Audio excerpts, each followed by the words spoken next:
What if I told you that everything in your life, the good, the bad, and everything in between, didn't just happen by chance?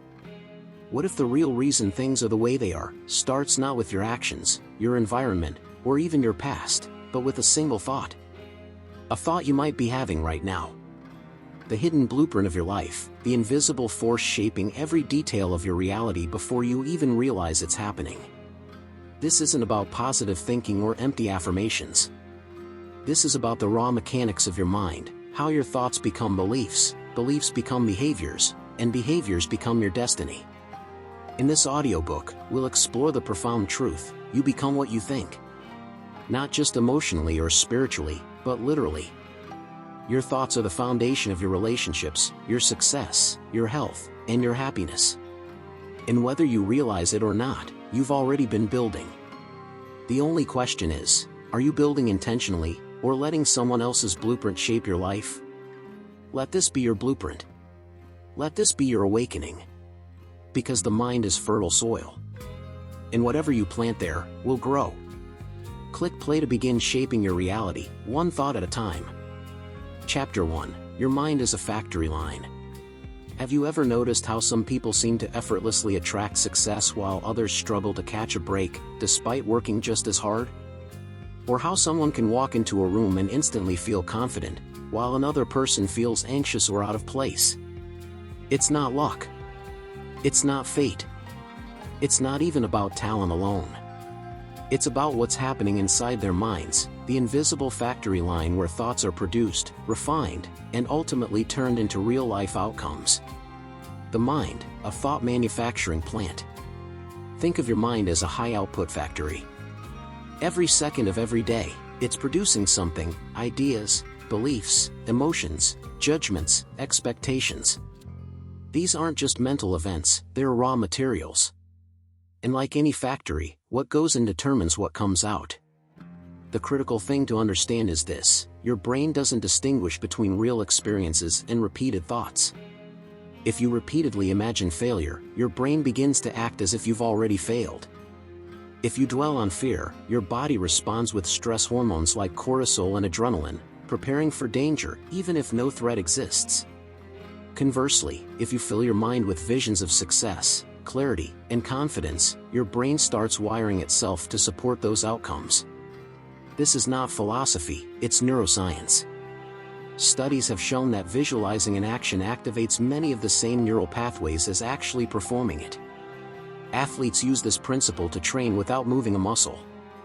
Surgeons rehearse complex procedures mentally before stepping into the operating room. Artists, musicians, and entrepreneurs all leverage mental rehearsal to improve performance and outcomes. In short, thoughts are rehearsals for reality. What you feed the factory becomes your life. Now, ask yourself a simple but powerful question. What am I feeding my mind every day? Are you filling your internal factory line with thoughts of doubt, complaint, and defeat, or with vision, purpose, and possibility? Because whatever you feed it, your mind will start building into your life. Think of it like this: if you ran a car manufacturing plant and fed low-quality steel into the machines, you'd get low-quality cars. If you used outdated blueprints, you'd produce outdated vehicles. Similarly, if your mind is running on negative assumptions, limiting beliefs, and destructive narratives, it's going to manufacture a life that reflects those inputs. You don't need to be hit by failure to become a failure, you only need to think like one long enough. And here's the kicker: most people do this unconsciously. They consume media filled with fear and outrage. They surround themselves with negative influences. They replay past mistakes and worst-case scenarios in their heads. Then they wonder why they feel stuck, anxious, or defeated. But the truth is simple: you're not reacting to the world, you're reacting to your thinking about the world. The danger of thinking like a loser. Let's get brutally honest for a moment. There's no such thing as a loser in the cosmic sense of the word. But there are people who think like losers, and that's what holds them back. Thinking like a loser means constantly expecting the worst. It means believing that effort won't pay off, that opportunities are scarce, that success is reserved for someone else. It means giving up before you've even tried, or worse, pretending you don't care so you don't have to face disappointment. This mindset might offer short-term emotional protection, but it's devastating in the long run. Because when you think like a loser, your brain accepts that identity as fact. And then it gets to work reinforcing it, filtering out evidence to the contrary, sabotaging efforts, and creating a self-fulfilling prophecy. That's why so many people stay stuck. Not because they lack ability. Not because they haven't tried. But because they never changed the script running in their head. Stop pretending otherwise. Here's the uncomfortable part: most of us know better. We know we shouldn't compare ourselves to others. We know we should practice gratitude instead of complaint. We know that success requires persistence, discipline, and belief. Yet, we still fall into old patterns. We still let fear dictate our choices. We still talk ourselves out of dreams before we even give them a chance. Why? Because changing your thoughts is hard work. It's easier to stay in familiar mental territory, even if it's painful, than to step into the unknown of new thinking. But here's the good news: you can change your mind. You can reprogram your inner factory line. You can replace faulty machinery with upgraded systems that build confidence, clarity, and capability. It starts with awareness. Once you realize that your thoughts are not facts, but choices, you gain the power to choose differently. Once you see that your mind is a factory, not a prison, you gain the power to manage the production line. Once you accept that you're not a victim of circumstance, but the architect of your experience, you gain the power to build a better life. Rewiring the factory. So how do you start rewiring your mental factory? First, recognize that your thoughts are not random. They follow patterns based on your beliefs, habits, and environment. That means you can trace them back to their source and change the system from within. Second, take inventory of your mental diet. What are you consuming daily? What kind of conversations do you engage in? What stories do you tell yourself about who you are and what you're capable of? Third, make a conscious effort to shift toward empowering thoughts. Replace "I can't" with "how can I?" Replace "I'm not good enough" with "I'm growing and improving." Replace fear with curiosity, and doubt with determination. Finally, reinforce these new thoughts consistently. Repetition builds habit. Habit builds identity. Identity builds reality. You are not born a winner or a loser. You become one through the consistent choices you make in your mind. Your thoughts are building blocks. Every great achievement began as a single thought. Every empire started with a vision. Every transformation, physical, emotional, financial, began with a decision to think differently. Your mind is not passive. It's active. It's creative. It's constantly constructing your experience of reality. And right now, it's building something. The question is, what are you building? Are you feeding it fear, frustration, and resignation? Or are you fueling it with hope, purpose, and intention? Remember, your mind is a factory line. What you feed it becomes your life. So choose your thoughts carefully. Because whether you realize it or not, you are always designing your future, one thought at a time. Chapter 2: Garbage in, Garbage out. You wouldn't pour sand into your car's gas tank and expect it to run smoothly. You wouldn't feed moldy food to your child and call it nourishment.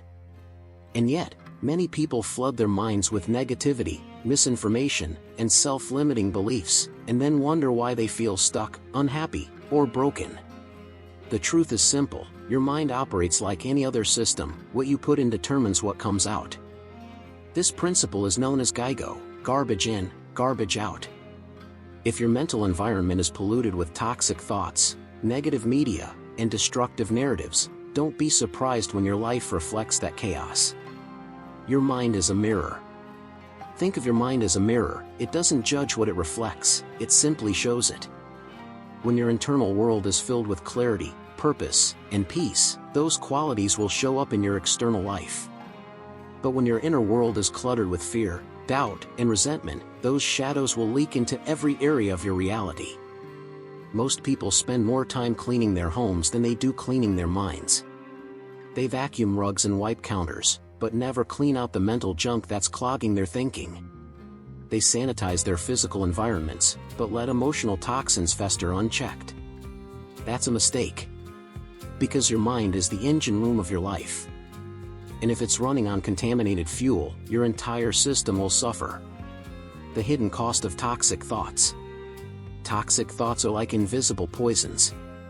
You can't always see them, but they're working behind the scenes to damage your confidence, relationships, health, and success. Here are just a few examples of toxic thinking patterns. I'm not good enough. Nothing ever works out for me. I'll never get ahead. People can't be trusted. Life is hard, and I have to fight for everything. These aren't just fleeting emotions, they're beliefs. And beliefs act like filters over your perception, shaping what you see, hear, and experience. When you believe you're not good enough, you unconsciously seek evidence to confirm that belief. You interpret neutral feedback as criticism. You dismiss praise. You avoid opportunities where you might fail, or worse, sabotage yourself before you even try. In short, your mind builds what it believes. So if you want better results, you must start with better inputs. The pollution of negative media consumption. It's no secret that modern life bombards us with information. But most of what we consume isn't designed to uplift or inspire, it's engineered to shock, scare, and manipulate. News cycles thrive on outrage. Social media algorithms reward attention, not truth. Entertainment often glorifies dysfunction and excess. And all of this has consequences. Every time you watch a news segment filled with disaster and despair, your brain takes note. Every time you scroll through posts that stir jealousy or comparison, your sense of self-worth erodes. Every time you listen to someone spewing hatred or cynicism, a little piece of your optimism fades. You may think you're just staying informed, but you're actually feeding your subconscious a steady stream of fear, anger, and helplessness. Over time, that becomes your default state. You become anxious without knowing why. You feel drained after a day of doing nothing. You lose motivation, creativity, and joy. Sound familiar? Then it's time to audit your mental diet. Self-sabotage, the internal junkyard. Perhaps the most insidious form of mental pollution is self-sabotage. Self-sabotaging beliefs are the hidden landmines in your mind, waiting to blow up your progress before you even reach your goals. Examples include: I'll never change. Success only happens to lucky people. I don't deserve happiness. I always mess things up. Why bother? It won't work anyway.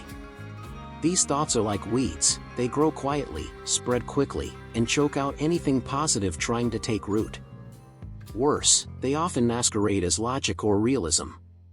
You might tell yourself, I'm just being honest, while ignoring the fact that you're reinforcing a limiting belief instead of challenging it. But here's the truth, self-sabotage is not honesty. It's habit. And habits can be changed. How to clean up your mental input. Cleaning up your mind isn't about becoming perfect. It's about becoming intentional. It means taking responsibility for what you allow into your consciousness. It means choosing your thoughts like you choose your food, with care, awareness, and an understanding of how they affect your body, mood, and long-term well-being. Here are some practical steps to start detoxifying your mental environment. 1. Audit your inputs. What kind of media do you consume daily? Who do you spend the most time talking to? Are your conversations uplifting or draining? Do your books, podcasts, and videos expand your mind or shrink it? 2. Identify and replace toxic thoughts. Notice when you say things like I can't or I'm not good enough. Challenge these statements. Ask, is this true? Or is this just a habit? Replace disempowering thoughts with empowering ones. I can't, how can I? I'm not good enough, I am growing and improving. This is too hard, this is a challenge I can learn from. 3. Practice mental hygiene daily. Just like brushing your teeth, mental hygiene requires consistency. Start each day with intention setting, gratitude, or affirmations. End each day by reflecting on what went well and what you learned. 4. Surround yourself with positive influence. Limit time with people who drain your energy or reinforce negativity. Seek out mentors, communities, and role models who inspire growth. Follow content creators who offer value, insight, and inspiration, not just drama and distraction. 5. Create boundaries around technology. Set limits on social media use. Unfollow accounts that make you feel bad about yourself. Turn off push notifications that trigger anxiety or FOMO, fear of missing out. The power of a clean mind. When you start filtering out mental garbage, something powerful begins to happen. You notice more clarity, more peace, more possibility. You begin to think differently, feel differently, act differently. And slowly but surely, your life begins to reflect that shift. You attract better relationships. You perform better at work. You feel healthier, stronger, and more aligned with your purpose. Because now, you're feeding your mind with clean, high-quality input. You're giving your brain the raw materials it needs to build a better life. Your life is a reflection of your thinking. Let's be clear, this isn't about pretending everything is perfect or burying your head in the sand.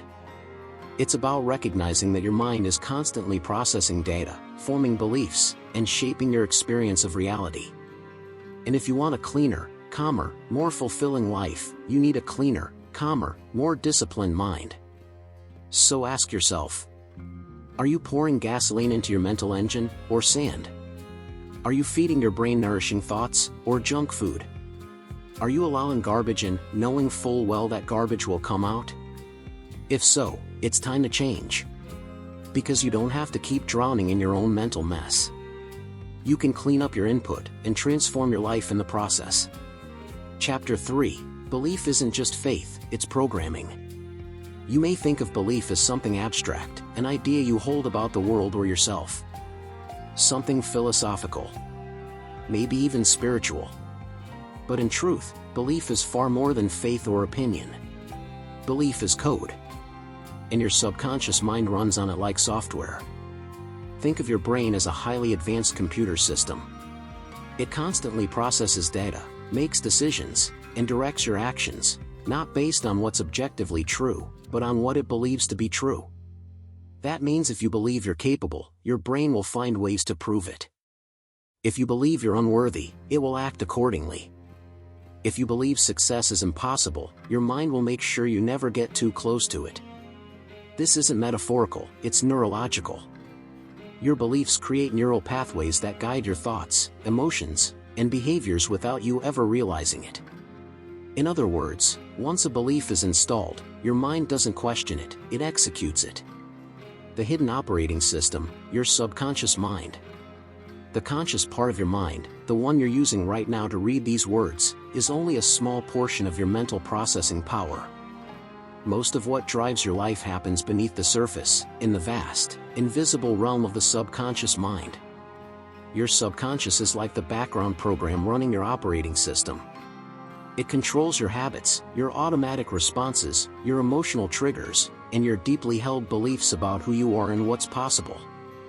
And once those beliefs are embedded, they run silently in the background, shaping your decisions, filtering your experiences, and directing your life, whether you want them to or not.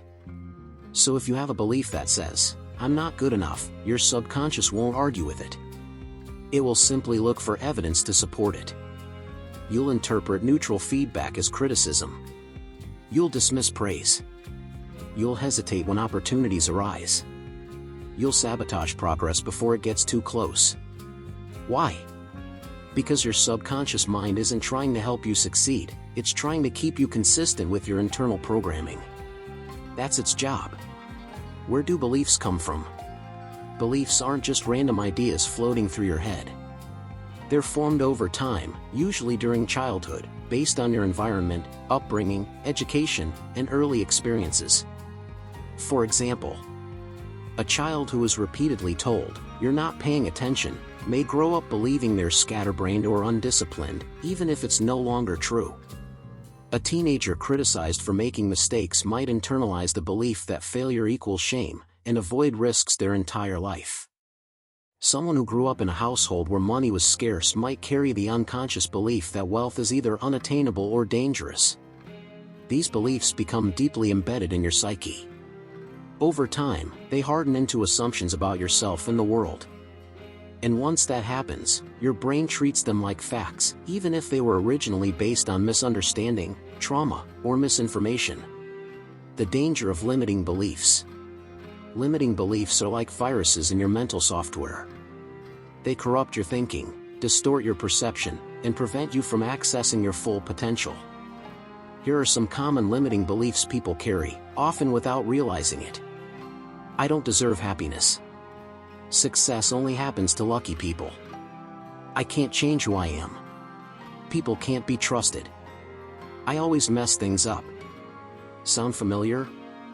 These beliefs often masquerade as wisdom or realism. You might say, I'm just being honest, while reinforcing a belief that keeps you stuck. But here's the thing, honesty without growth is just stagnation. If you never challenge your beliefs, you remain trapped by them. And the most tragic part? Limiting beliefs don't just limit your thinking, they limit your life. They stop you from taking chances, from speaking up, from stepping out of comfort zones, from pursuing dreams. And worst of all, they make you blind to the fact that you're the one holding yourself back. How to identify your beliefs? The first step to changing your programming is identifying what's already installed. Ask yourself these questions. What do I believe about myself? What do I believe about money, love, success, and happiness? What stories do I tell myself about my past? What do I expect from the future? Then dig deeper. Where did these beliefs come from? Are they based on facts or interpretations? Are they helping me grow or keeping me small? Journaling is an excellent tool for this process. Write down your beliefs and examine them like a scientist analyzing data. Ask, is this belief still serving me? Or is it outdated software slowing me down? Rewriting the code, how to change your beliefs. The good news is this, beliefs are not permanent. Unlike your genetic code, your mental code is editable. You can overwrite old programs with new ones. You can upgrade faulty beliefs with empowering ones. You can reprogram yourself to think, feel, and act in alignment with who you truly want to be. Here's how. 1. Expose the old belief. Bring awareness to the belief that's holding you back. Don't judge it, just observe it. Name it. Understand where it came from. 2. Challenge its validity. Ask, is this belief absolutely true? Look for evidence that contradicts it. Consider how your life would be different if you believed the opposite. 3. Install a new belief. Choose a new, empowering belief that supports your goals and values. Examples. I am capable of learning and growing. I attract positive people and opportunities. I am worthy of love, success, and abundance. Repeat it daily. Visualize it. Embody it. 4. Consistently reinforce the new program. Surround yourself with reminders of your new belief. Read books, listen to podcasts, watch videos that reinforce your mindset. Spend time with people who reflect the version of yourself you're becoming. 5. Take action aligned with the new belief. Behavior reinforces belief. Act as if your new belief is already true, and your mind will follow suit. Over time, the new belief becomes your default setting. And with it, your life begins to shift. The power of empowering beliefs. When you start replacing limiting beliefs with empowering ones, something incredible happens. You begin to see possibilities where you once saw obstacles. You take action where you used to hesitate. You attract better opportunities, healthier relationships, and greater confidence. Because now, your subconscious mind is working with you instead of against you. It's no longer sabotaging your efforts or filtering out success. Instead, it's scanning for evidence that supports your new belief and building your reality around it. That's the real power of belief. Not just as a feeling. Not just as faith. But as programming. You can't upgrade without awareness. Many people live their entire lives without ever questioning their beliefs. They assume they are who they are, and that's that.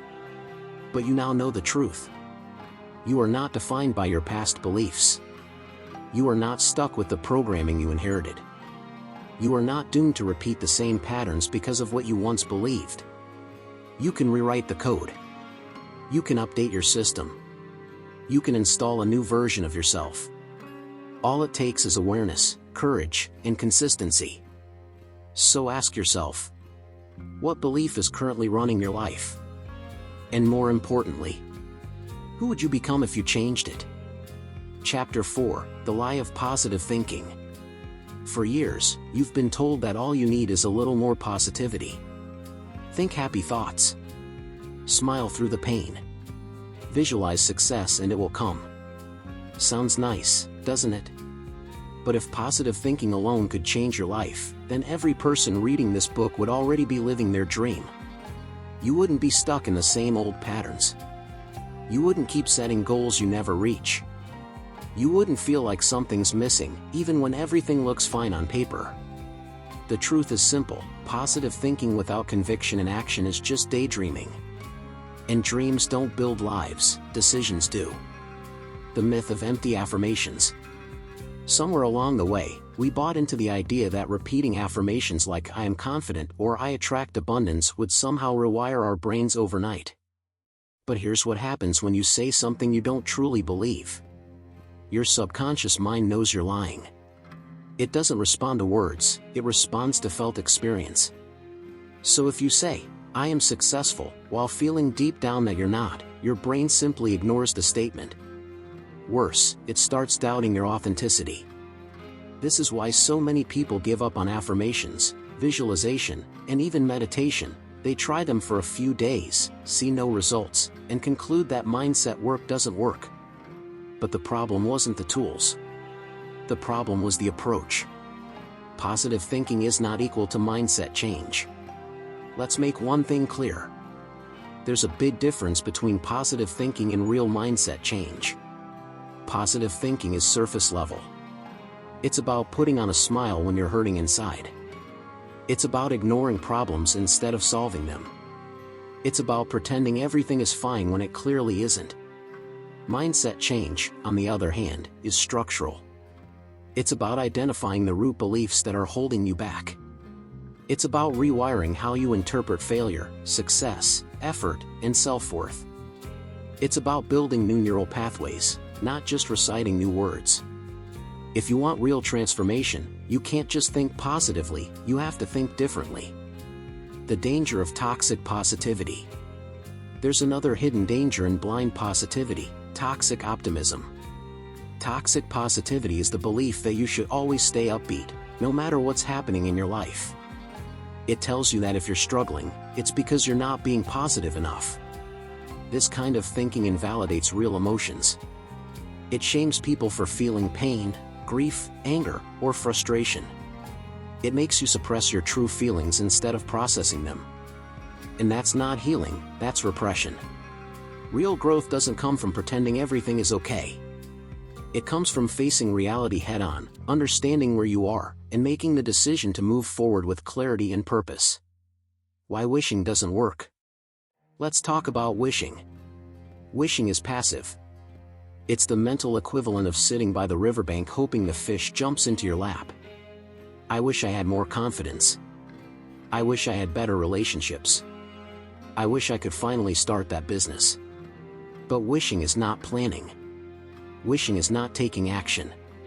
Wishing is not changing the internal code that keeps you stuck. Wishing feels good in the moment, but it leaves you exactly where you started. Because wishes don't carry momentum. They don't create habits. They don't build skills. They don't rewrite limiting beliefs. Only discipline does. Only consistent effort does. Only a willingness to reshape your thinking every single day does. Real transformation requires rewiring. If you want to change your life, you have to stop chasing temporary emotional highs and start committing to long-term mental upgrades. That means identifying the core beliefs that are sabotaging your progress. Replacing fear-based thinking with growth-oriented perspectives. Taking small, consistent actions that align with who you want to become. Building habits that reinforce your new identity over time. This is what real mindset change looks like. It's not always easy. It's not always comfortable. But it's the only way to create lasting transformation. How to start reshaping your mindset with discipline. Here's the good news. You don't have to wait for inspiration to strike or for motivation to magically appear. You can start reshaping your mindset today, with discipline, not just desire. Here's how. 1. Stop avoiding pain, start understanding it. Don't suppress your negative emotions. Acknowledge them. Ask yourself, what is this emotion trying to teach me? Use discomfort as feedback, not failure. 2. Identify your core beliefs. What do you believe about yourself? What do you believe about success, love, money, and effort? Are these beliefs helping you grow or keeping you small? 3. Replace limiting thoughts with empowering ones. When you catch yourself thinking, I can't, replace it with how can I? Instead of I'm not good enough, say, I'm growing and improving. Replace this won't work with this is an opportunity to learn. 4. Create daily rituals that reinforce growth. Start each morning with intention setting. Journal your thoughts and track your progress. Read books or listen to content that expands your thinking. 5. Take action consistent with your new identity. Behavior reinforces belief. Act like the person you want to become even before you feel ready. Over time, your mind will catch up. Stop smiling through the pain, start changing because of it. Pain is not the enemy. It's the signal that something needs to shift. Instead of covering it up with forced smiles and hollow affirmations, use it as fuel for transformation. Because the only way out is through. And the only way forward is by rewiring, not just wishing. So ask yourself, are you clinging to the illusion of positivity? Or are you committed to the hard, meaningful work of real mindset change? The answer will determine whether you stay stuck or finally break through. Chapter 5. Repetition is the weapon of the mind. You don't need to shout something once for it to be heard. You only need to whisper it often enough for it to be believed. Repetition is the most powerful weapon in the mind's arsenal. It doesn't require volume, drama, or even conscious agreement. All it needs is consistency. Say something enough times, about yourself, about the world, about what's possible, and eventually, your brain accepts it as truth. Even if it's not. Even if it's holding you back. Even if it was never yours to begin with. Because thoughts become habits. Habits become identity. Identity becomes reality. That's the silent war being waged inside your mind every single day. And whether you realize it or not, you're either using repetition to build yourself up, or letting it tear you down. The science of repetition and belief. Let's take a moment to understand how this works on a neurological level. Your brain is a pattern-seeking machine. It loves routine. It thrives on repetition. Because from a survival standpoint, repeating known actions is safer than trying new ones. When you repeat a thought over and over, whether true or false, it begins to form stronger neural connections. This process is called neuroplasticity, and it's the brain's way of saying, this must be important. I should remember this. So when you say, I'm not good enough, 100 times, your brain starts treating that as a fact, not an opinion. Same goes for thoughts like, I always fail. Nothing ever works out for me. I don't deserve better. Eventually, these thoughts stop feeling like beliefs and start feeling like identity. And once something feels like identity, it becomes nearly impossible to argue with, because now, it's who you believe you are. That's the danger of repetition. It doesn't care about truth. It only cares about frequency. The loop that shapes your life. Here's how the cycle typically plays out. Thought, you have a single idea, positive or negative. Repetition, you think that idea again. And again. And again. Belief, over time, the thought becomes a belief, a mental default. Behavior, your actions align with that belief, consciously or unconsciously. Identity, you begin to see yourself through the lens of that belief. Reality, your life reflects that identity, proving the belief right all over again. This is the loop that determines the quality of your life. And the sad part? Most people never break free from it because they don't realize they're trapped. They assume their current reality is fixed. They think their personality is static. They believe their failures are final. But none of it is written in stone. It's all written in repetition. The dark side of repetition. Before we talk about how to use repetition to your advantage, let's acknowledge the enemy within, the unconscious repetition of limiting thoughts. These are the quiet, daily messages you feed yourself without realizing it. I'll never get ahead. Why bother? It won't work anyway. I'm not smart enough. I've failed before, so I'll fail again. These thoughts might seem harmless individually, but repeated over months or years, they become invisible chains around your potential. And worse, they often come disguised as logic or self-awareness. You might tell yourself, "I'm just being realistic," while reinforcing a belief that keeps you small. Or "I know myself best," while ignoring the fact that your self-perception has been shaped by years of internalized criticism. That's the dark side of repetition. It makes lies feel like wisdom. How to use repetition as a tool for transformation. Now, here's the good news. If repetition can trap you in a cycle of failure, fear, and limitation, then repetition can also set you free. Because the same mechanism that wires limiting beliefs into your brain can also wire empowering ones. The key is to make repetition intentional, not accidental. To choose your thoughts carefully, and repeat them consistently. Here's how to start using repetition as a force for growth. 1. Choose your words carefully. Language matters. The words you use shape your perception of reality. Instead of "I can't," say "How can I?" Instead of "I'm failing," say "I'm learning." Replace disempowering language with statements that reflect possibility. 2. Craft daily affirmations, with purpose. Don't just recite affirmations, believe them. Write them down. Say them out loud. Feel them. Make them personal, present tense, and emotionally charged. Example: I am capable. I am growing. I am becoming the person I'm meant to be. 3. Create rituals around repetition. Build routines that reinforce your mindset. Start each morning by stating your intention. End each night by reflecting on what went well. Repeat your goals until they feel inevitable. 4. Surround yourself with reminders. Post your affirmations where you'll see them. Set phone reminders with empowering quotes. Listen to mindset content that reinforces your values. Let your environment speak truth to your subconscious. 5. Take action that reinforces belief. Behavior strengthens belief.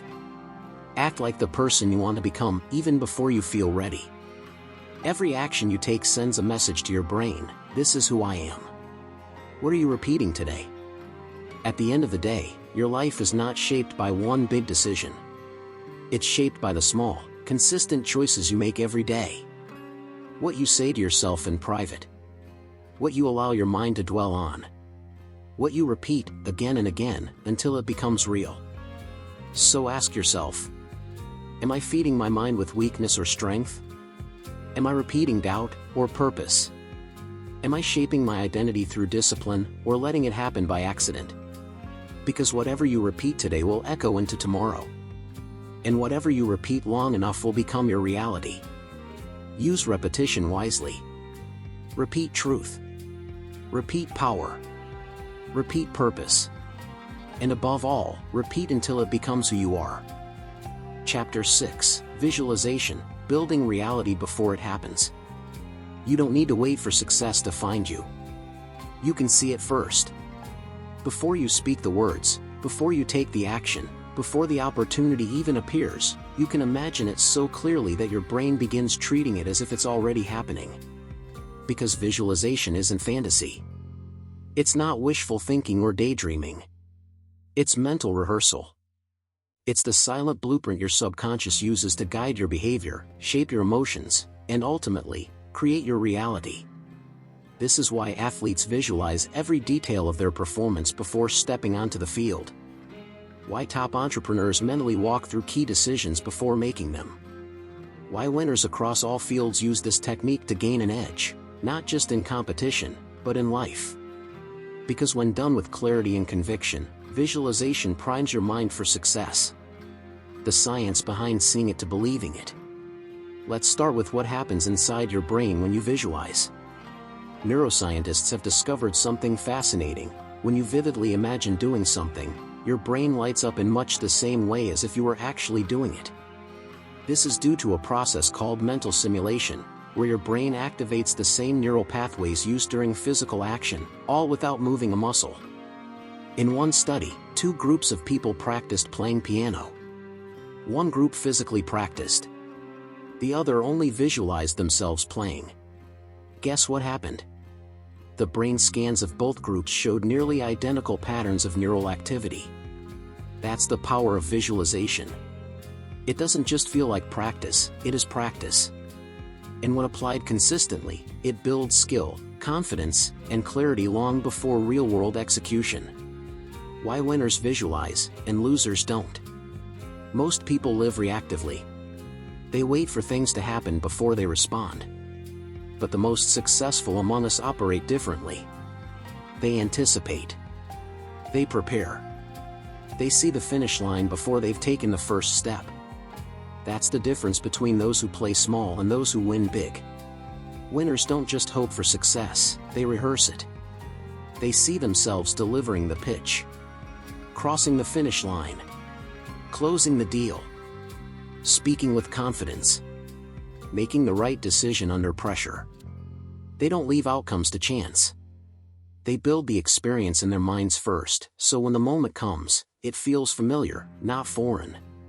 And because it feels familiar, they act with certainty. That's how visualization becomes a self-fulfilling prophecy. How to use visualization like a pro. Visualization is more than just closing your eyes and hoping for the best. To make it work for you, you need structure, focus, and emotional engagement. Here's how to do it right. 1. Set a clear target. Know exactly what you're visualizing. Is it a specific goal? A speech?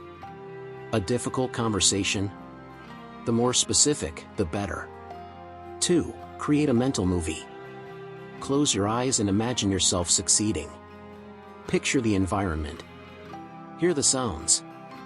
Feel the emotions. See yourself taking each step confidently and competently.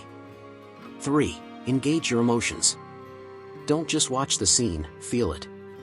Imagine the pride, joy, and satisfaction of achieving your goal. Let those feelings sink in. That's what makes the visualization stick. 4. Rehearse obstacles too. Don't ignore challenges, anticipate them. Visualize how you'll handle setbacks, distractions, or resistance. This builds resilience and prepares your mind for real-world complexity. 5. Repeat consistently. Like any skill, visualization improves with repetition. Do it daily, even if just for a few minutes. Over time, your brain will treat the vision as part of your lived experience. Visualization isn't enough on its own. Let's be clear, visualization is powerful, but it's not magic. It won't get you results if you never take action. It won't replace effort, discipline, or preparation. But what it will do is make action easier. It will reduce fear. It will increase clarity. It will boost confidence. And it will align your subconscious mind with your goals, making success feel inevitable instead of uncertain. So yes, visualization is a tool, but it's one of the most underrated tools in the mindset toolbox. Because when you can see yourself winning, you stop acting like someone who hopes to succeed, and start acting like someone who expects to. And that shift alone changes everything. If you can see it, you can start becoming it. You are not waiting for reality to change. You are creating it in your mind, right now. Every time you visualize your success, your brain updates its internal map of what's possible. Every time you mentally rehearse courage, your body learns how to act without hesitation. Every time you imagine your future self, you begin living as that person today. Because visualization doesn't just show you what could happen. It helps you become the kind of person who makes it happen. So stop waiting for perfect conditions. Start seeing the outcome clearly. Start feeling it deeply. Start building your reality before it ever shows up in front of you. Because if you can see it, you're already on your way there. Chapter 7. Language shapes your world. You speak more than you realize. Not just out loud to others, but silently to yourself, every second of every day. Those internal conversations, those labels you give yourself, those stories you tell about your life, they are not just background noise. They are the architecture of your reality. Because language doesn't just describe your world, it builds it.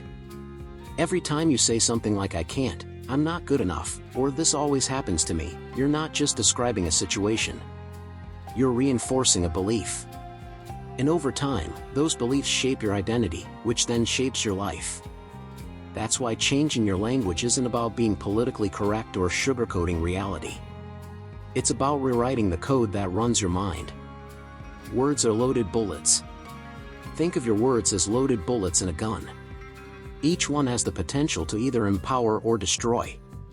When you use empowering language, words like possibility, growth, opportunity, choice, learning, you fire motivation, clarity, and strength into your subconscious. But when you use disempowering language, words like can't, never, always, should, must, failure, you shoot yourself in the foot. And if you keep pulling that trigger long enough, you won't just limp through life. You'll stop moving altogether. Because your language becomes your limitations. Your words become your wounds. And your self-talk becomes your self-fulfilling prophecy. The hidden power of labels. One of the most underestimated ways language shapes your life is through labeling.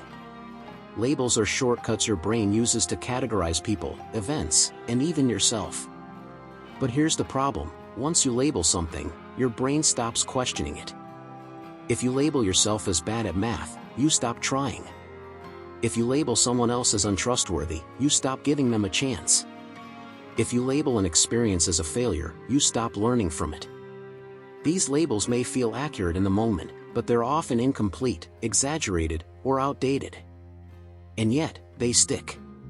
Why? Because language sticks.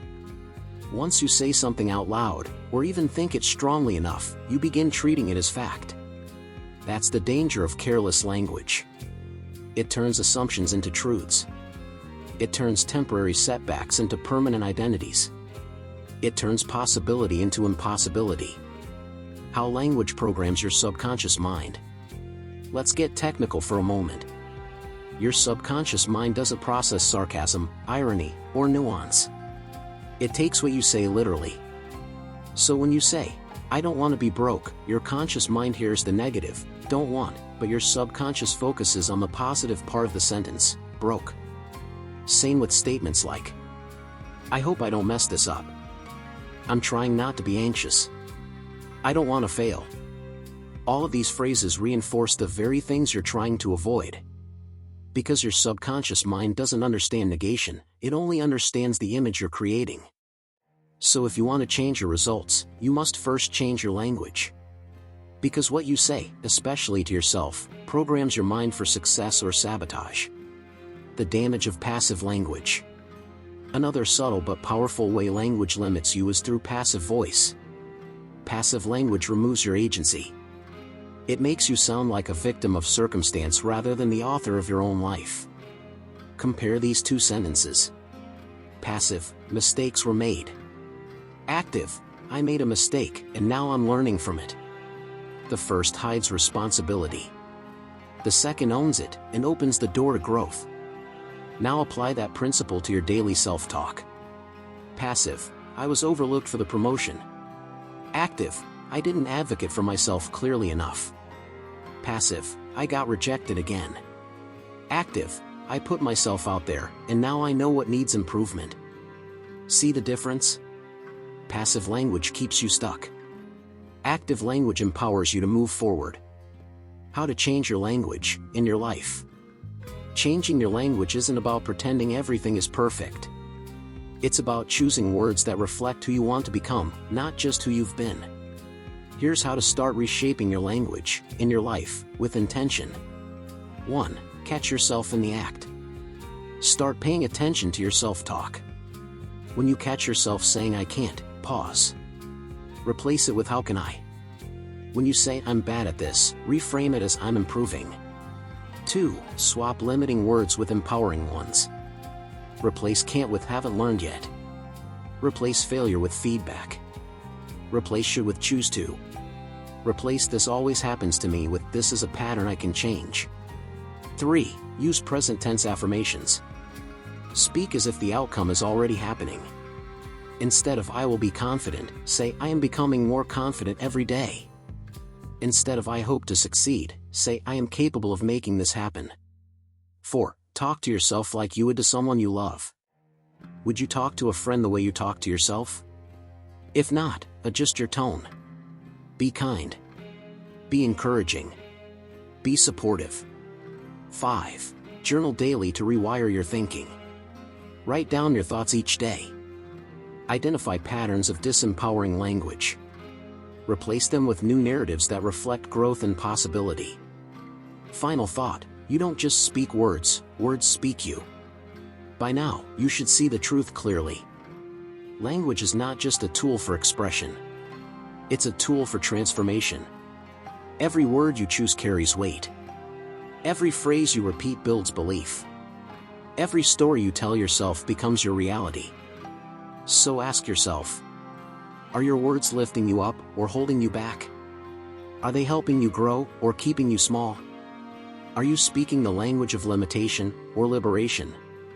Because the answer determines whether you live a life of quiet surrender or bold creation. Choose your words carefully. Because you don't just speak your world into existence. You become what you speak. Chapter 8: Emotion fuels the thought engine. Thoughts alone are like dry kindling. They sit in your mind, inert, waiting for something to ignite them. That something is emotion. Emotion is the spark that turns a simple idea into a full-blown reality. Whether it's fear, anger, joy, or love, whatever emotion you attach to a thought determines its power. A single negative thought becomes devastating when charged with shame. A dream remains just a fantasy until it's fueled by passion. An opportunity slips away because doubt was laced with anxiety. This is the hidden truth most people never consider. Thoughts create direction. Emotions create motion. And if you want real change in your life, you must learn how to manage both. Because emotion fuels the thought engine. The amplifier effect of emotion. Let's break down how this works. Your brain doesn't just process thoughts, it evaluates them emotionally. When a thought carries strong emotional weight, it gets prioritized. It gets remembered. It gets acted upon. That's why you can forget what you had for breakfast last Tuesday, but remember every detail of a moment when you felt deeply hurt, inspired, or excited. Because emotion tells your brain, this matters. So if you think, "I'm not good enough," and feel shame while thinking it, you've created a mental explosion. That thought doesn't just float through your mind anymore. It lodges itself deep in your identity. It begins shaping your behavior. It starts dictating your choices. And over time, it builds a life around itself. But here's the flip side. If you think, "I am capable," and you feel pride and determination while thinking it, you've just launched a rocket. That belief gains strength. It starts influencing your actions. It begins rewriting your story. Because now, your brain isn't just hearing a thought. It's feeling it. And that makes all the difference. Why emotional charge matters more than logic. You might believe you make decisions based on logic. But neuroscience tells a different story. Studies show that emotions drive up to 95% of our decision-making, often without us even realizing it. You don't choose based on pure facts, you choose based on how something feels. That's why people stay in bad relationships, ignore their health, or sabotage success, not because they don't know better, but because their emotions are pulling them in another direction. Maybe fear overrides ambition. Maybe guilt cancels out confidence. Maybe comfort outweighs growth. This is the battle happening inside your mind every day. And unless you start managing your emotional fuel, you will keep going in circles, burning energy without making progress. The 3 most powerful emotional drivers. Not all emotions are created equal. Some accelerate growth. Others stall it completely. Here are the 3 most powerful emotional drivers, and how they shape your thoughts. 1. Fear. Fear amplifies worst-case scenarios. It locks you in survival mode. It turns small doubts into paralyzing beliefs. If left unchecked, fear fuels a cycle of avoidance, regret, and missed opportunities. 2. Anger. Anger gives energy, but rarely direction. It can motivate action, but without clarity, it leads to destruction. When channeled properly, anger can fuel justice, boundaries, and transformation. When mismanaged, it destroys relationships, reputation, and peace. 3. Joy/passion. Joy is the ultimate fuel for sustainable growth. It keeps you resilient during setbacks. It pulls you forward when motivation fades. Passion gives purpose to effort and meaning to struggle. These emotions aren't inherently good or bad, they're tools. The question is, are you using them, or are they using you? How to take control of your emotional fuel. Managing your emotions doesn't mean suppressing them. It means understanding them, directing them, using them strategically to support the life you want, instead of letting them drag you into one you don't. Here's how to start. 1. Notice what you're feeling before you react. Pause before responding to a situation. Ask yourself, what am I feeling right now? Label the emotion. This alone reduces its grip on you. 2. Trace emotion back to thought. Emotions don't appear out of nowhere. They follow thought. Ask yourself, what was I thinking right before I felt this way? Once you identify the thought, you can challenge or change it. 3. Create emotional anchors. Build moments in your day where you reset your emotional state. Use breathwork, movement, music, or visualization to shift from frustration to focus, from anxiety to calm, from apathy to drive. 4. Fuel positive thoughts with strong emotion. Don't just think about your goals, feel them. Imagine what it would feel like to achieve them. Let those feelings guide your daily actions. 5. Practice emotional discipline daily. Like any skill, emotional control improves with practice. Start small, pause before speaking when angry. Choose gratitude over complaint when stressed. Replace fear-based thoughts with empowering ones, on purpose. Master your emotions or be mastered by them. You were not born to be at the mercy of your feelings. You were born with the ability to master them. To use them as fuel, not as fire. Because thoughts create direction. Emotions create motion. Identity creates destiny. So ask yourself, are you feeding your thoughts with destructive emotions, or constructive ones? Are you letting fear steer your life, or are you choosing courage? Are you burning out from emotional overload, or are you channeling your energy toward growth? Because whatever you feel today, you're building more of tomorrow. So manage your emotional fuel wisely. Because the quality of your thoughts shapes your mind. But the power of your emotions shapes your life. Chapter 9, The Mirror Law. You attract who you are. You don't attract what you want. You attract what you are. This is the unfiltered truth most people aren't ready to hear, and even fewer are willing to accept. You may say you want better relationships, more money, or improved health. But if those things aren't showing up in your life, it's not because the universe is against you. It's not because you're unlucky. It's not because no one understands you. It's because you are not yet aligned with what you claim to desire. And until you change who you are, the world will keep reflecting back the same results. Because life doesn't respond to your wishes, it responds to your vibration, your identity, your energy. In short, you don't get what you ask for, you get what you match. The mirror law, your life reflects you. Think of your life as a mirror. Not a literal one, but a psychological and energetic reflection of your internal world.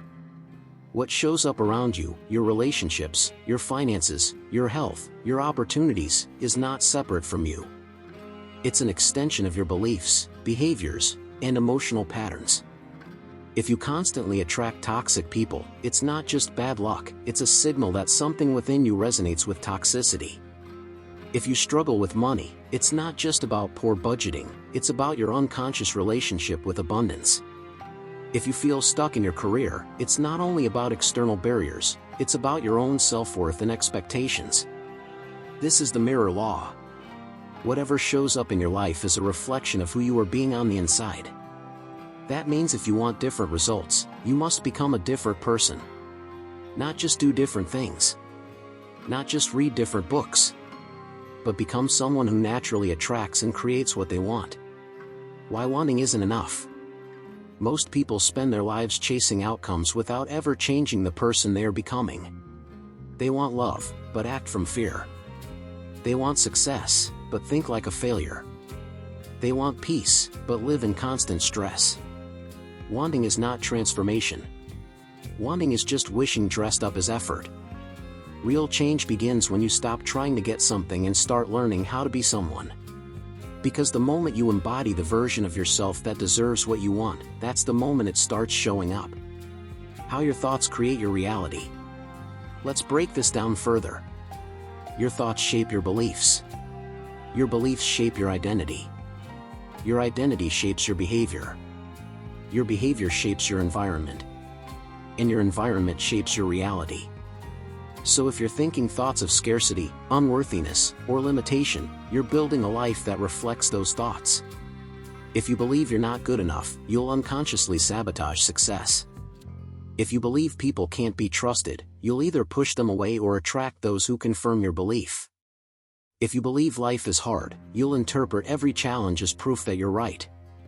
In other words, you don't see the world as it is, you see it as you are.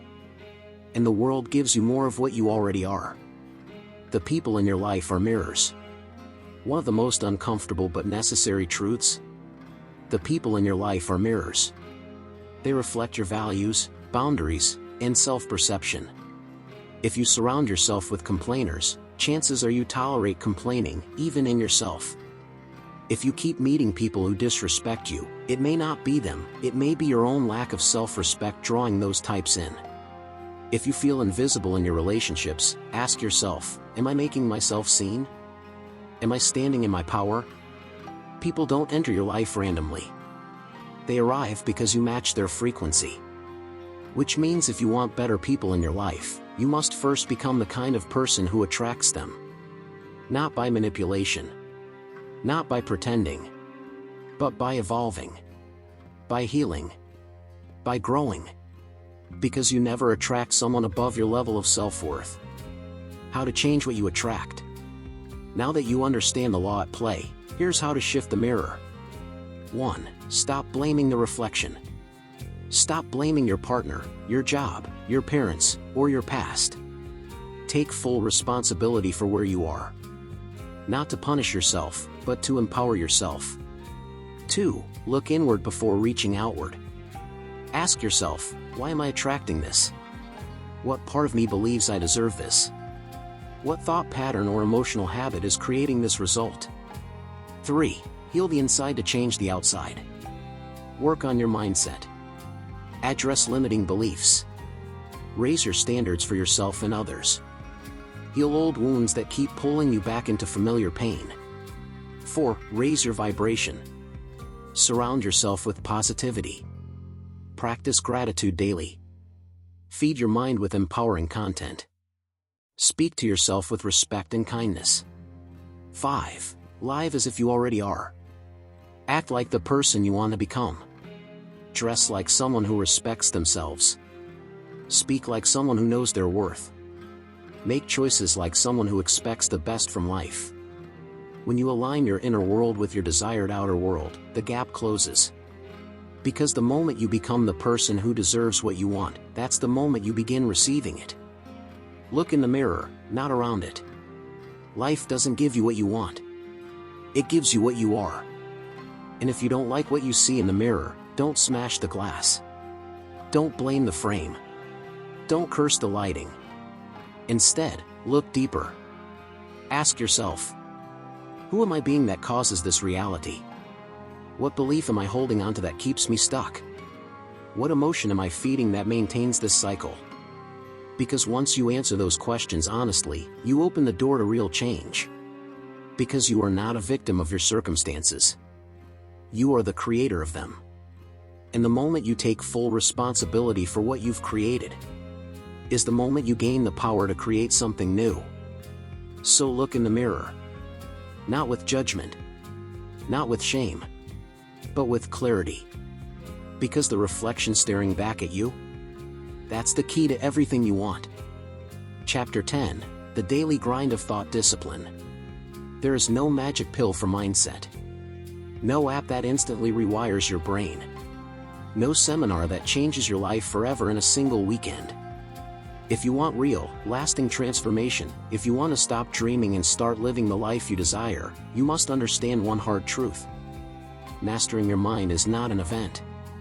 It's a practice. And like any meaningful skill, it requires repetition, consistency, and daily commitment. This is thought discipline, the quiet, unglamorous work of showing up every day to rewire your brain, one thought at a time. Because here's what most people don't tell you. You can read all the books, listen to all the podcasts, watch all the motivational speeches, but none of it matters if you don't do the work after the inspiration fades. And that work? It's not exciting. It's not viral. It's not something you post on social media. It's the daily grind of thought discipline. Why lasting change takes time. Your brain is not a blank slate.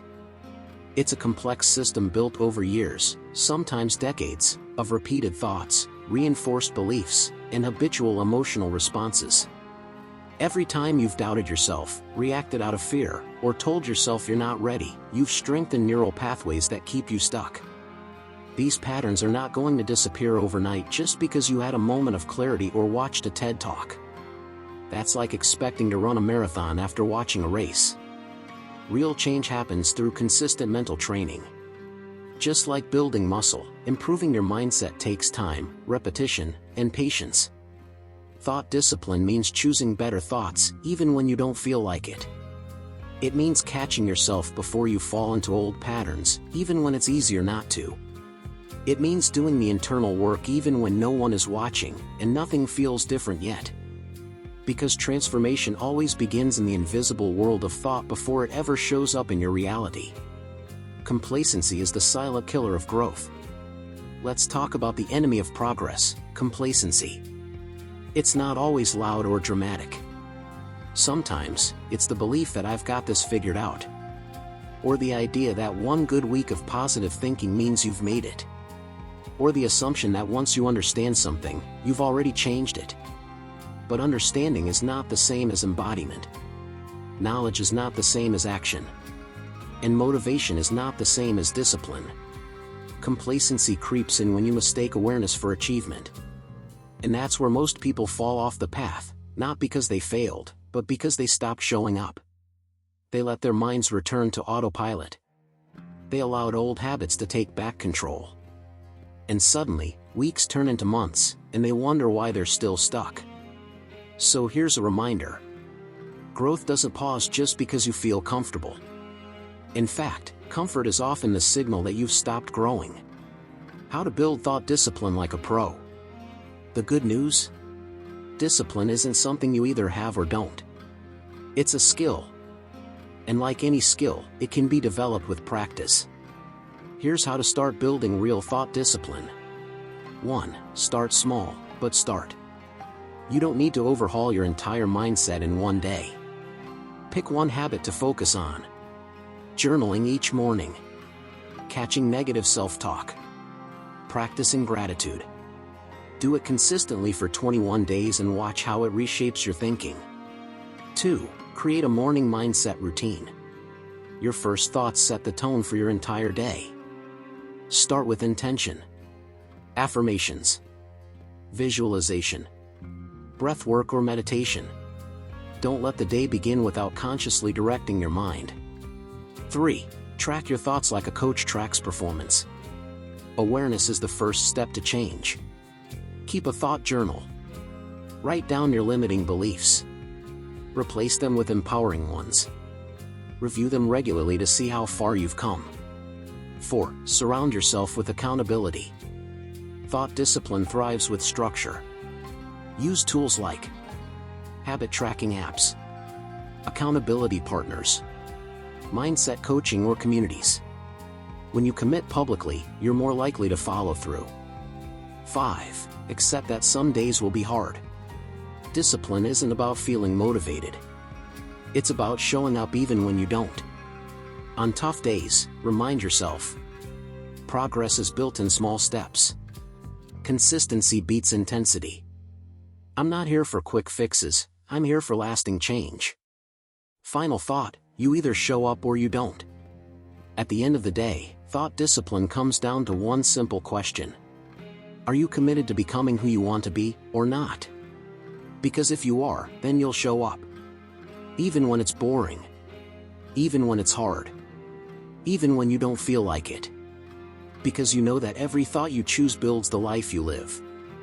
And if you're not willing to do the daily work of managing your mind, then don't expect your life to change. Because real growth doesn't happen in moments, it happens in the repetition. It happens in the mornings when you choose gratitude instead of complaint. It happens in the moments when you catch a negative thought and replace it with truth. It happens in the decisions you make, day after day, to think, speak, and act like the person you're becoming. So ask yourself, am I doing the daily grind? Am I showing up for my own transformation? Or am I waiting for someone else to fix me? Because here's the truth. No one else can do the work of thought discipline for you. You either show up every day to rewire your brain, or you don't. And the results will reflect whichever choice you make. Chapter 11, Identity Shift, Becoming the Person You Want to Be. You've set goals before. Maybe dozens. Maybe hundreds. I want to be more confident. I want to build a better business. I want to be healthier. I want to finally take action. And yet, the confidence never fully arrives. The business remains stuck. The weight comes back. The action still hasn't happened. Why? Because you were trying to change your behavior without changing who you are. You are chasing outcomes without shifting identity. And that's why so many people stay stuck, not because they lack motivation or strategy, but because they're trying to fit new results into an old version of themselves. But real, lasting success doesn't begin with what you do. It begins with who you become. The hidden power of identity. Let's break this down. Your identity is not just how you describe yourself, it's the internal story you believe about who you are. It includes statements like, I'm the kind of person who. People like me don't. This is just who I am.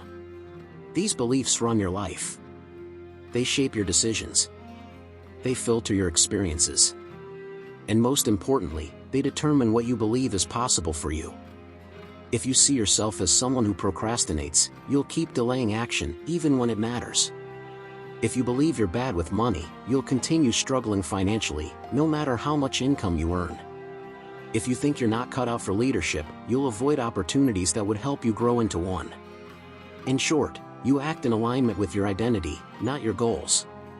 So if you want different results, you must stop trying to force new behaviors, and start evolving into a new version of yourself. Because identity is the invisible force behind every habit, decision, and outcome in your life. Why goals fail without identity change? Most people approach goal setting the wrong way. They focus entirely on the what, the outcome they want to achieve. But they completely ignore the who, the kind of person they need to become to sustain that result. Imagine someone who wants to lose 30 pounds. They start a diet. They count calories. They hit the gym. They drop the weight. But then, they gain it all back. Why? Because they were still the same person underneath, the one who used food for comfort, avoided discipline, and didn't truly believe they deserved to feel good. Their body changed, but their identity didn't. And the moment structure was removed, they returned to who they believed they were. That's the problem with only focusing on goals. They give you temporary results. Only identity gives you permanent transformation. Because when your identity changes, your habits follow. When you become someone who exercises regularly, you don't need willpower to work out. When you become someone who values health, you don't struggle with nutrition. When you become someone who takes action, you don't wait for motivation. Because now, that's just who you are. How to create an identity shift. Creating a new identity isn't about pretending to be someone you're not. It's about choosing who you want to become, and acting like that person long before you feel ready. Here's how to do it. 1. Define your new identity. Ask yourself, who do I need to become to achieve my goals?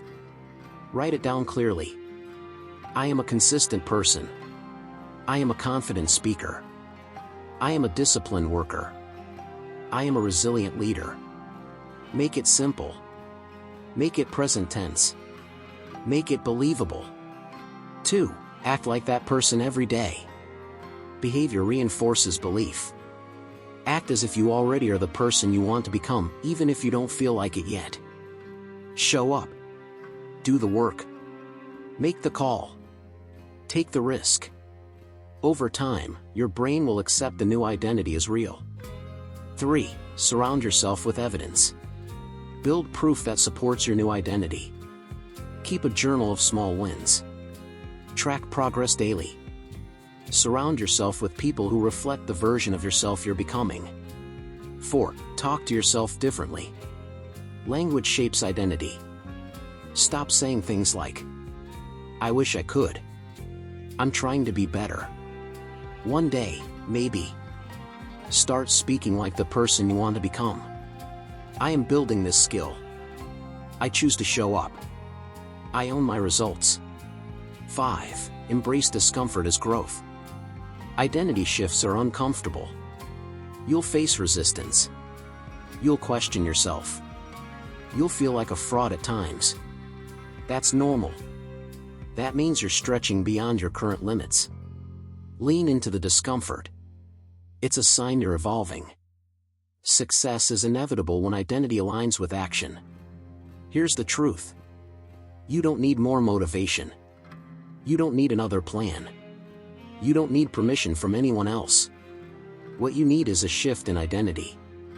Because when you become someone who does the work, shows up consistently, and owns their results, success isn't a possibility. It becomes inevitable. Because you don't chase success, you become the kind of person who naturally attracts it. You stop hoping for change, and start embodying it. You stop waiting to feel ready, and start acting like the person you want to become. And once that happens, there's no going back. Because once you shift your identity, you can never unbecome who you were meant to be. Chapter 12, The Brutal Truth About Changing Your Life. There is no shortcut. No one is coming to save you. No amount of complaining, blaming, or waiting will fix your life. If you want different results, you must become different. That starts with your thoughts. Because here's the truth most people don't want to hear. You are not entitled to success. You are not guaranteed happiness. You are not owed a better job, a better relationship, or a better life just because you wish for it. Life doesn't reward desire, it rewards discipline. It doesn't favor hope, it favors action. And it doesn't respond to complaints, it responds to change. Nobody owes you anything. Let's be brutally honest with yourself. You've probably spent time blaming others for where you are. Your parents. Your boss. Your ex-society. Luck. Circumstances. And sure, life isn't always fair. Some people start with advantages you'll never have. Some were born into opportunities you'll never get. But here's the cold, hard fact. None of that gives you permission to stay stuck.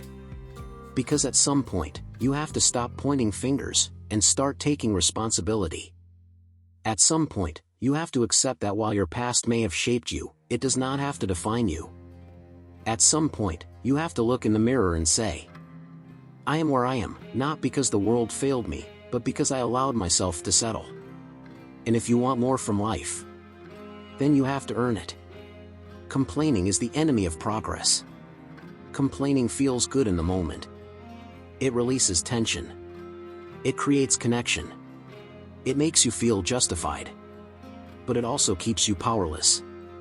Because every time you complain, you reinforce the belief that you are a victim of your circumstances. And once you see yourself as a victim, you stop seeing yourself as the creator of your life.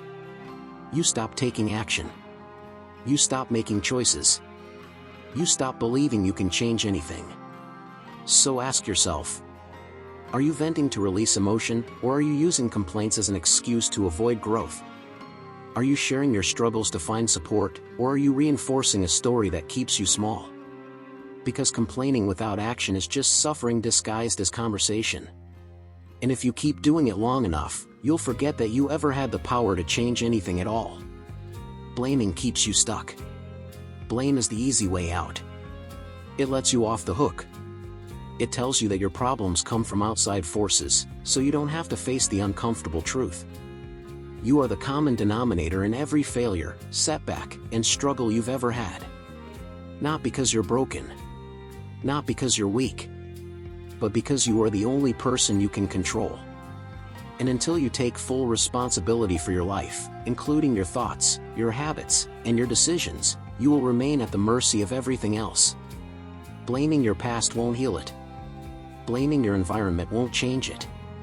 Blaming other people won't make them fix your life. Only you can do that. And the sooner you stop looking for someone to blame, the sooner you can start becoming the person who makes things happen. Waiting is a silent form of self-sabotage. Waiting is seductive. It feels safe. It looks like patience. But often, it's just fear dressed up as strategy. You tell yourself, I'll start when I'm ready. I'll try when the timing is right. I'll commit when I have more money/experience/confidence. But here's what happens when you wait. Nothing changes. Time passes. Opportunities fade. And before you know it, years have gone by, and you're still waiting. Waiting for permission. Waiting for motivation. Waiting for certainty. Waiting for someone else to give you the push you think you need. But real change doesn't come from waiting. It comes from deciding. Deciding that you are tired of being held back by old fears. Deciding that you are done letting doubt run your life. Deciding that you will start now, even if you don't feel ready. Because the best time to plant a tree was 20 years ago. The second best time is today. Becoming different starts with your thoughts. This book has given you the blueprint. Thought shapes reality. Belief drives behavior. Identity determines outcome. Now it's up to you. Will you keep thinking the same thoughts and wonder why nothing changes? Or will you finally take ownership of your mind and begin building the life you truly want? Because you cannot keep thinking like the person you were and expect to become the person you want to be. That means letting go of old stories, challenging limiting beliefs, speaking to yourself with purpose, acting like the version of yourself that deserves better. Because transformation doesn't happen overnight. But it does happen, one thought at a time. One choice at a time. One day at a time. Final thought, change begins when you decide it does. There is no magic formula. No secret trick. No hidden shortcut. Just this. You either decide to change your life, or you don't. You either take responsibility for your thoughts, or you let them run you. You either build a new identity, or you stay trapped in the one that's holding you back. And the moment you choose to become different is the moment everything begins to shift. Because you become what you think. So think again. Think differently. Think like the person you want to become. And then, act like it. Every day. Until it becomes true. Thank you for reading. This book wasn't meant to comfort you. It was meant to challenge you. To wake you up. To remind you that you are not stuck, you are simply choosing to stay where you are. But now that you know better, you must do better. Because knowledge without action is just entertainment. And if you want real change, you must move from understanding to implementation. From awareness to discipline. From dreaming to doing. So close this book. Take one idea, one principle, one practice, and apply it relentlessly. Because the rest is noise. And the future you deserve starts with the next thought you choose. Choose wisely. Because you become what you think. Always have. Always will.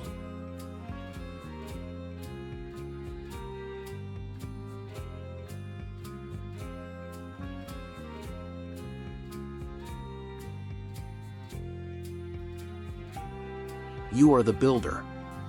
You now know the truth. Thought shapes reality. Belief builds identity. And identity determines outcome.